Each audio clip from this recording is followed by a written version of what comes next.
এই যে আমাদের রাম, এই যে শ্যাম, শ্যাম, যদু তো নাই, যদু অ্যাক্সিডেন্টে মারা গেছে এই সোমবারে। এই যে মধু, মধু মামা এদিকে এদিকে এদিকে।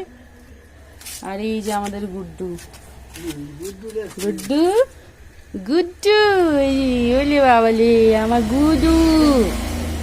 এই যে ওরই ডিস্টেম্পার হয়েছিল প্রথমে, এই যে এখন একদম কিওর। তো কালকে অ্যাডপশনও হবে, এক দাদা এসে নিয়ে যাবে, ওকে নেবে। আর এই যে রামকে নেবে, রাম আর গুড্ডু একসাথে থাকবে। এখন জানি না কত দূর কি হবে, দেখি বাবা নিব। ওলে বাবালে, ওলে ছবি তুলে রাখি। তোরা চলে গেলে জানি না কবে যে দেখতে পারবো, আমারও যে সমস্যা হচ্ছে। তাও